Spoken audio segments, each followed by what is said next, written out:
Namaste, welcome back to our channel Ayurveda 360. So in the previous video we have just seen the stipend, how it is calculated in national institutes, that is Jaipur, Jamnagar and New Delhi. So in this video we are going to discuss further in relation to stipend or salary scale in Banaras Hindu University, Varanasi. Most of the students are confused why there is a difference in pay scale and some are not even sure regarding the exact number. So all those things will be discussed here. This formula you can apply any time in future so that you can get the precise stipend at that particular point of time. So watch this video till the end.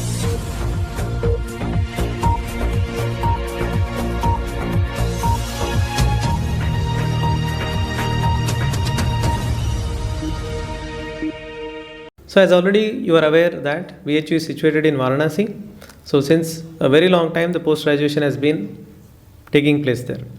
So the major reason between why the difference in stipend between national institutes and BHU is the funding. The funding is different from national institutes.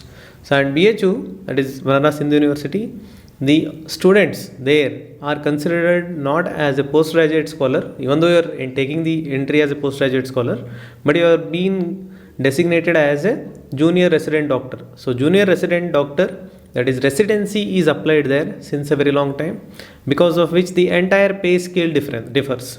So when you compare it with other national institutes, the national institutes compare you as a postgraduate scholar only. So there is no residency there.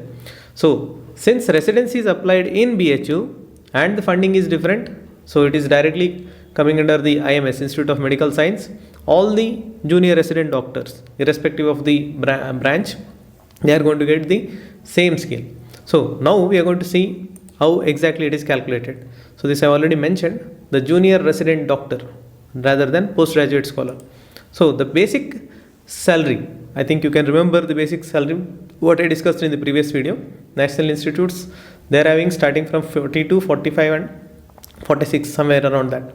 If you see the basic salary of a junior resident doctor, that is postgraduate scholar in BHU, his pay scale is different.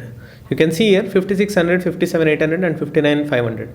How this is calculated? This is nothing but the 10th grade of 7th CPC, 7th pay commission, 10th grade, and in that level 1, 2 and 3. So level 1, 2 and 3. So level 1 is 5600, level 2 is 57,800 and level 3 is 59,500.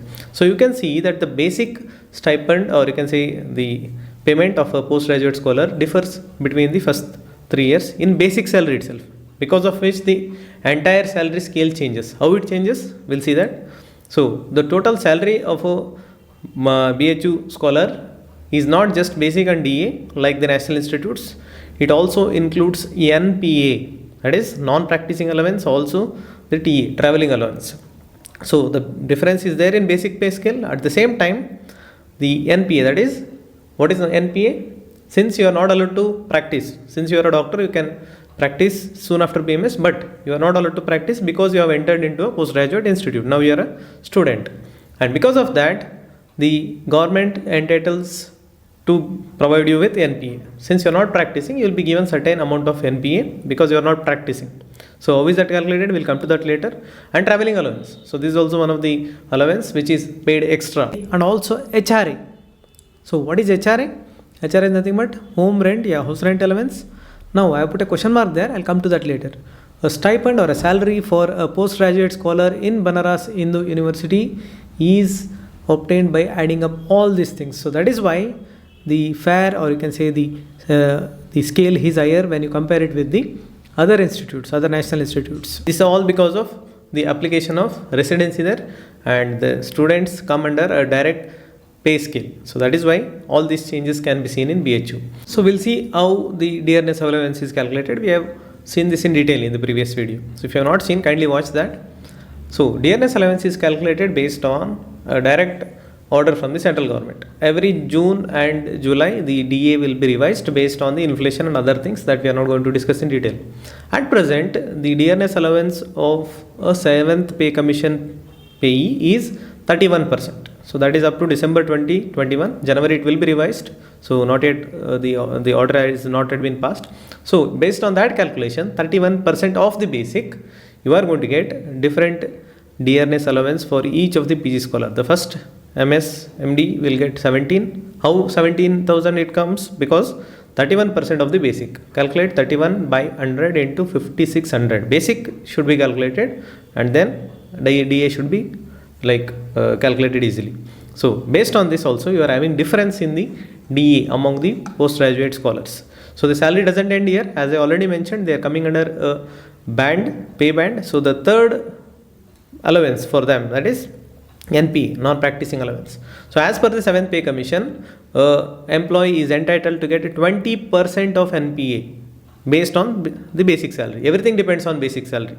So if my basic salary is 60,000, I am entitled to get 20% of that, which means I am going to get how much? 12,000 as a NPA per month. But here the salary is not exactly 60. So based on the calculation, 5600 you are going to get NPA 11,220 and then so on. So NPA is nothing but 20% of the basic salary. So that is how again the pay scale varies between the scholars of first year, second year and the third year scholars in the BHU who are considered as junior resident doctors. As I already mentioned, residency, that's why NPA. Now the travelling allowance. How the travelling allowance is calculated? So travelling allowance should be same for all, of course, because first year, second year, third year, irrespective of their year of pursuing post graduation, the travelling will be the same because they are using the same mode of transportation, same amount of petrol, everything is same. That's why travelling allowance, there is no difference between the three based on basic. Travelling allowance will be fixed for all the employees irrespective of their designation. It is fixed based on the location. So here the central government has given certain guidelines like how the TA should be calculated. Here you can see this table. So this is how TA is calculated. So the students of BHU, they are coming under level 10. As I already mentioned, they are paid based on the level 10 of 7th pay commission. So in that the first, second and third based on that. So if you see the level 10, TPTA cities are nothing but the metropolitan cities. There are 19 cities TPTA they are considered in India, like Jaipur, Bangalore and other cities where the mode of transport or travelling allowance may be required in slightly higher fare.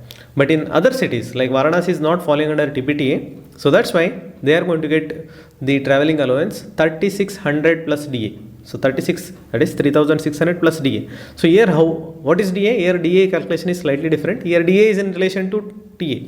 So DA, how it is calculated? That is travelling allowance is nothing but you have to calculate 3600 is fixed. As I already mentioned, you can see here 3600 fixed. Something more than that. How to add that more? 3600 is common here. 3600 is common. So you have to add 31% to that firstly. So 3100, calculate 31% of 3600. How much you are going to get? Add that to again 3600. So 3600 is already fixed. Right now DA is 31%. So if you calculate 31% of 3600, you are going to get 1116. That is the additional DA what they are going to get for travelling. So 3600 already fixed and you add 1116, you are going to get 4716. That is the current travelling allowance for a postgraduate scholar in BHU. Imagine the DA increases by 3%, which is supposed to be coming within few weeks. So 3% if it increases, then the DA goes up to 34%.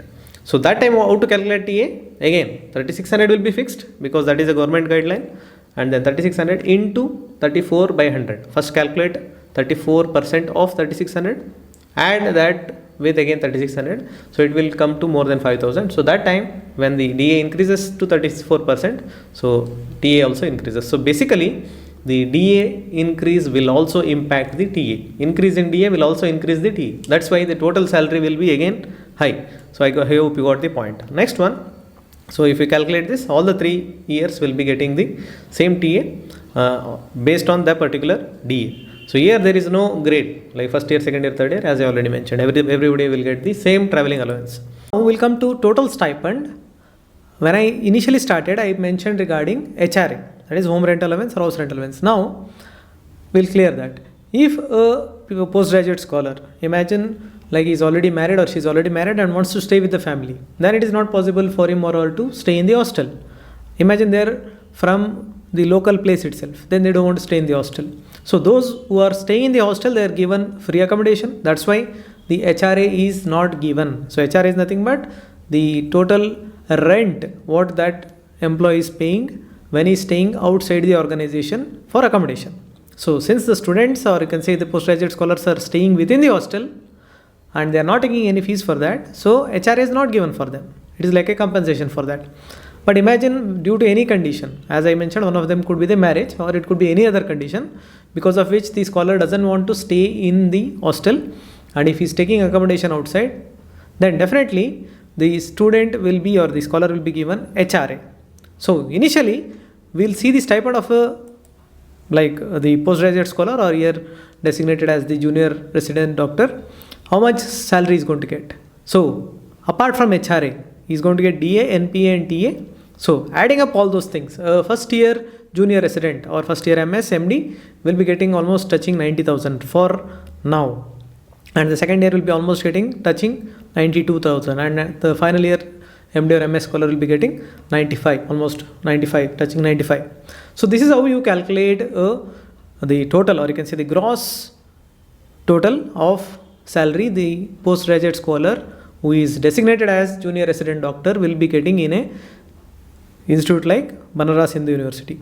Now this stipend or salary is to a scholar who stays within the hostel and doesn't stay outside, and that's why HRA is not given. Now coming to the next student who wants to stay outside, who is not taking HRA, who is not taking the hostel, for him or her the HRA, that is home rent allowance, should be given, house rental allowance. Now how it is calculated? So there is a standard rule as per the central government, that is there are multiple tier cities like XYZ. So Varanasi falls under the Y category of cities. So depending on the number of people or the population in a particular place, so the HRA will be given accordingly. So that is something like, if you are staying in a city like Delhi where the population is towards the extreme, then your HRA could be 24% of the total basic. So again your basic comes into play here. So 24% of basic in relation to Delhi or Bangalore. Now since Varanasi is coming under tier Y, I am not going to explain what is that tier and all. So since it is coming under tier Y, the total HRA for a postgraduate scholar or any employee for that matter who is staying in Varanasi will be 16% of the basic. Now calculate that according to the basic, the first year, second year and third year junior resident HRA will also vary. Why? Because the basic is different. So that is how you calculate the HRA. Now the simplest thing, now you have to calculate the salary or a stipend of a postgraduate scholar, junior resident doctor who is not staying within the campus and who is claiming the HRA. Then the total net, that is salary, will come to more than 1 lakh, almost more than 1 lakh. You can see here the first year student almost touching 1 lakh. So with the increase in DA in the coming like from this month itself, it will be coming later. So the first year MD scholar also will be getting more than 1 lakh if he is staying outside. Second year more than 1, and third year also almost touching 1,05,000 already. So now it doesn't matter whether he is paying this much of HRA outside, like rent outside, but as per the rules this much will be given. So it could be more than this or it could be less than this. The student will be having his freedom to choose his own accommodation. It doesn't matter how much he is paying outside, but this much of amount will be given as per the basic. So this is how you calculate the final salary. So this keeps on changing every July and January, because the DA gets revised. So there are no allowances such as the grade pay and HRA. No additional grade pay. You can say there is no additional grade pay. They are already getting the basic pay, level 10 pay of an assistant professor post in any of the institute. That is why again additional grade pay are not given. What is that additional grade pay? Like imagine you are an assistant professor, now you are promoted to the associate professor. How your salary changes? That is your grade pay changes. So similarly here there is no additional grade pay. Already whatever is there in the 4 column, that is fixed. HRA is not given because BHU provides with the best of the possible hostels. So you might have seen the hostel facility, that is accommodation facility in BHU. So they have given within the campus. So separately they don't give you HRA, that is house rent allowance or home rent allowance. So that's why these things are not added. So when you see their stipend, that is considered as a salary rather than stipend, because these many things are you can say these many facilities are given, they are considered under grade pay, they are given junior residency, that's why that is considered as a salary. Of course the salary comes under the income tax bracket, so they are given the form 16. Every month their tax is deducted at source, TDS is deducted, so 10% is the usual deduction, and if the salary increases more than you can say 7.5 or 10 lakhs, then definitely more TDS may be cut in the near future. And ITR returns are compulsory because the form 16 is provided and the employer is depositing the tax at the to the government. So if you want to get back certain of the amount based on your savings and all, you have to file the ITR. Otherwise also you have to file the ITR to be legal in India. So after that you can just conclude stipend is not again fixed here. So unlike certain state governments where the stipend is fixed, here also it changes every 6 months. And how to calculate? Basic plus DA and then NPA plus TA. So these 4 calculations will give you the total salary of a BHU scholar at any particular point of time. Unless the 7th pay commission changes to 8th in the near future, the basic will remain the same. So that is how you need to be updated with the information. Now the salary slip of a BHU scholar looks something like this. So you can see here, I have not shown the name of the scholar as such. You can see the salary slip, you can clearly see the basic mentioned there, you can see the DA mentioned there, you can see the TA also being mentioned there, and also the NPA mentioned, and other allowances mentioned as 0, HRA mentioned as 0. So that is how you get her salary slip in VHU. And you can see the deductions as well, tax deductions, ultimately how much amount is credited to the bank account, all those things are mentioned. So certain amount of amount is deducted for medicine. So you can see that is a very negligible amount, maybe around 300, 325 is a very negligible amount when you consider the huge salary year. So that is how you can see the salary slip of 1 year, and another year student you can see the salary slip like this. So this is of previous years, so the DA and NP the T are calculated based on that particular point of time. Right now what is the exact amount I have shown in the previous slides. So this is how you can calculate a PHU scholar stipend at any particular point of time. So regarding other institutes, most of the students are commenting regarding the salary or stipend in TBA college. So TBA college New Delhi is also having slightly higher scale. Why is it and how is it exactly calculated? I'll be showing you in the coming video in the very soon.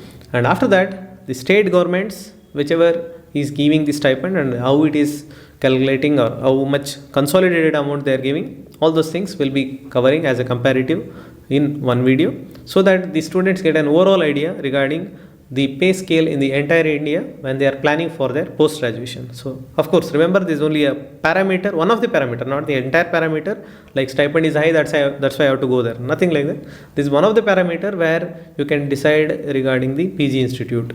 If you are having all the facilities same, only the stipend is different, then you can go on the higher stipend side. Otherwise if the facilities are better on another college from academic perspective or clinical perspective, then even stipend may not be the priority at that particular point of time. So keep that in mind. This is a video just to give a precise and clear information so that students don't get confused. So please watch our other videos in the playlists. You can see multiple playlists where student can get different information in each of them. So watch them. And postgraduate aspirants, many videos are made for you, exclusively for you. Go through them, they are true for any point of time.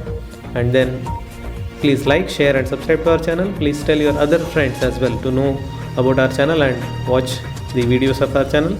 And if you have any suggestion or any other query, you can kindly put it in the comment box. We'll be getting the reply there. Until next time, I said Dr. NANDEESH J. Thank you.